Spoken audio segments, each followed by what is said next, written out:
अपने समक्ष लतिका को देख डॉक्टर शेशांक एक पल के लिए अत्यंत प्रसन्न हुए। जी चाहा कि वह दौड़कर लतिका को गले लगा ले, लेकिन अगले ही पल उसके असीम सौंदर्य को, जो पहले से भी कहीं ज्यादा बढ़कर था, ज्यादा देर जी भरकर ना देख पाए और नजरें मिलाने का साहस उनका समाप्त हो गया।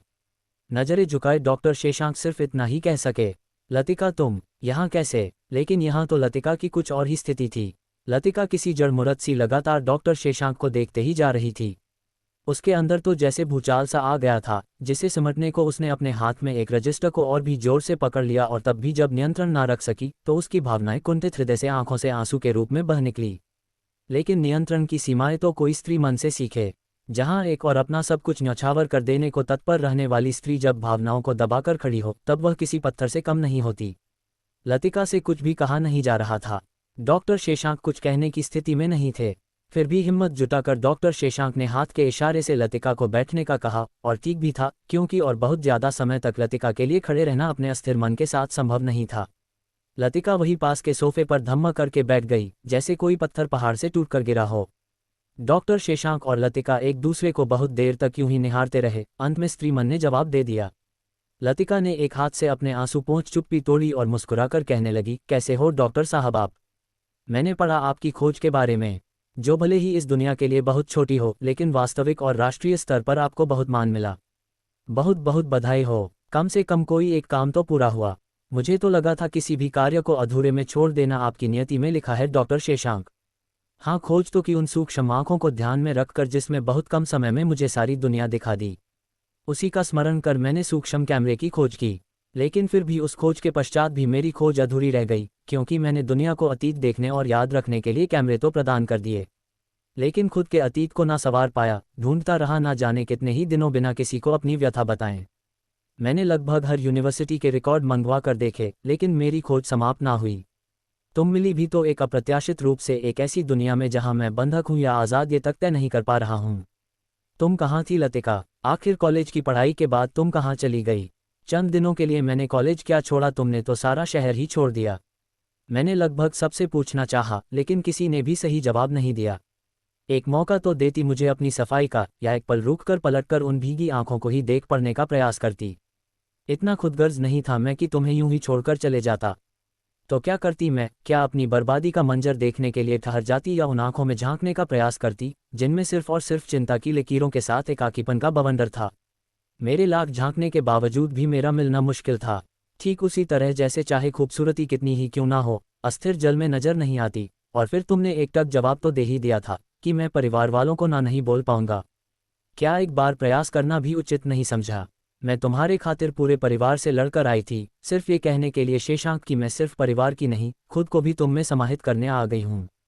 उस दिन ना तुमने मेरे साथ श्रृंगार पर ध्यान दिया, ना उस माथे की बिंदी से पूछा, और ना ही मेरे हाथों के कंगन के साथ हथेली पर लिखे तुम्हारे नाम पर ध्यान गया। तब फिर भला तुम मेरे कंपकपाते होठों के चुंबन को भला क्या अनुभव कर पाते?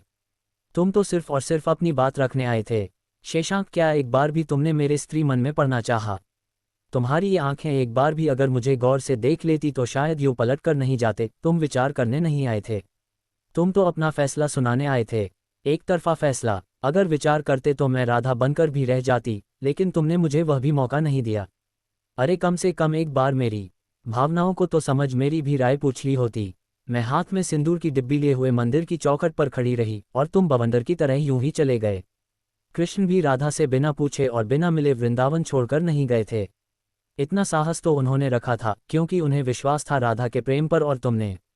छोड़ दो शेशांक, मुझसे ना बुलवाओ। वह तो भला हो प्रोफेसर चंद्रा का, जिन्होंने मुझे अपनी बेटी की तरह मानकर उसी दिन तिरुवनंतपुरम में परिवार समेत लाकर बसा दिया।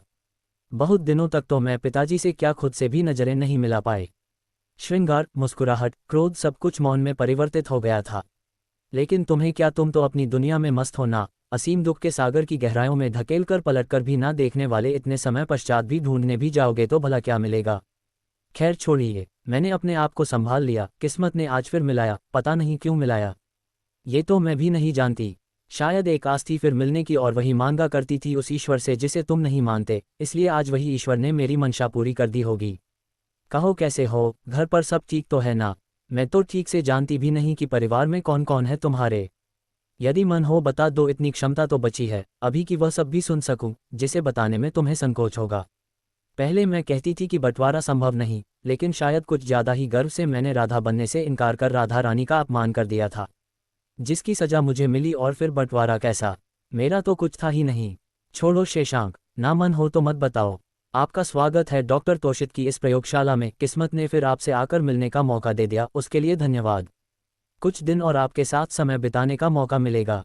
लेकिन हाँ, यहाँ पर ऐसी कोई बेवकूफ़ी ही ना कर बैठना, क्योंकि यह प्रयोगशाला का कण कण दृष्टि में होता है और हर एक घटना की जानकारी निजी जीवन को छोड़कर ऑटोमेटिक सिस्टम रिकॉर्ड करता है।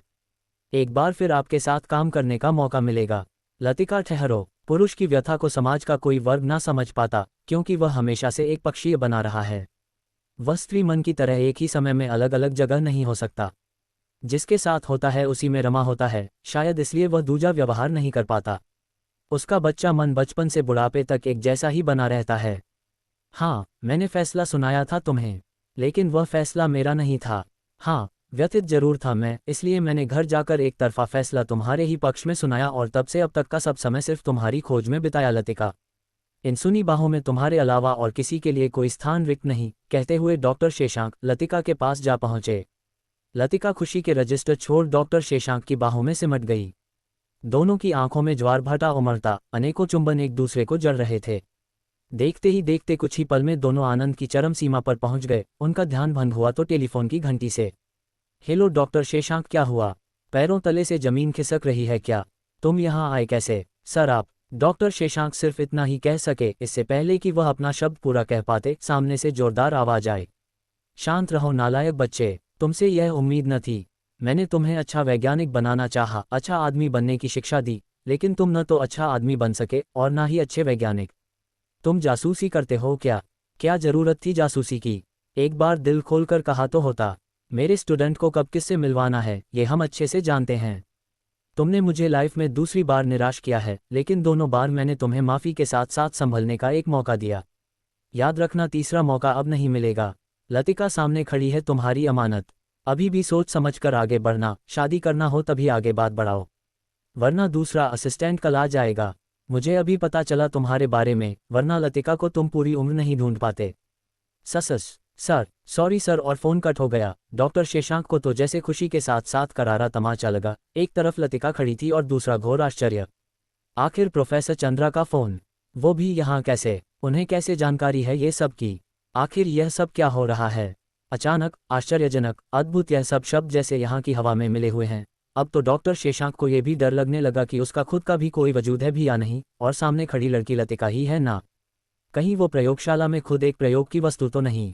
क्या उसी के ऊपर प्रयोग किए जा रहे हैं?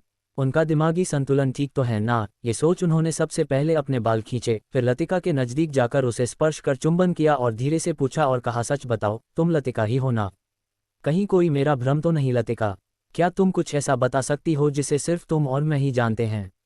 इस पर लतिका ने उन्हें और भी नज़दीक खींचते हुए कहा, यह कोई भ्रम जाल नहीं है, मैं लतिका ही हूँ, वो लतिका जिसे तुम अधूरा छोड़कर गए थे। यकीन ना हो तो, कहते हुए लतिका ने डॉक्टर शशांक का हाथ अपने कमर की ओर ले गया और बोली, आज भी देख लो, तिल अपना स्थान नहीं बदलती। इस तरीके से अपने समीप खींचकर अपने हाथों को हाथ में लेकर लतिका का खुद के शरीर को छुआना डॉक्टर शशांक को पुरानी यादों में डुबा रहा था। वही लतिका की गर्म सांसें और उसके शरीर से निकलने वाली महक उन्हें मदहोश सी कर दे रही थी। डॉक्टर शशांक आगे बढ़कर लतिका के गर्दन पर किश करने लगे, लेकिन तभी लतिका ने खुद को संभालते हुए कहा, अब भी निश्चय कर लो कि फैसला क्या है। दोबारा जीवन में खुद को संभाल पाना अब संभव नहीं होगा, और शायद अब ना तो मैं तुम्हें माफ़ कर पाऊँ और ना ही प्रोफेसर चंद्र माफ़ करेंगे। फैसला तुम्हारे हाथों में है, क्योंकि एक समय था जब मैं पूर्ण समर्पण के लिए तुम्हारे पास आई थी। उस समय तुमने मुझे ठुकराया, इसलिए सोच समझकर अपना फैसला कल तक दे देना, मैं इंतजार करूंगी। कहते हुए वह तेजी से दरवाजे से बाहर निकल गई और डॉक्टर शशांक किसी मूर्ति की तरह खड़े रह गए, क्योंकि उनके दिमाग में इतने सवाल उठ रहे थे जिनका जवाब यदि शीघ्र ना मिल पाया तो शायद वह अपना मानसिक संतुलन खो बैठेगा। यही सोचकर वो बहुत देर तक अपने घर से निकलने से लेकर यहाँ पहुँचने तक और फिर यहाँ होश आने से लेकर अभी तक की हर घटना को बार बार मन ही मन सोच रहे थे कि शायद कुछ तो ऐसा पकड़ में आए कि उन्हें इस रहस्य की एक कड़ी मिले, जिसके तार जोड़ते हुए वह डॉक्टर तोशित तक पहुँच सके। कहानी अभी जारी है, इसका अगला भाग जल्द ही अपलोड करेंगे। जब तक आप कहानी के साथ बने रहे, धन्यवाद।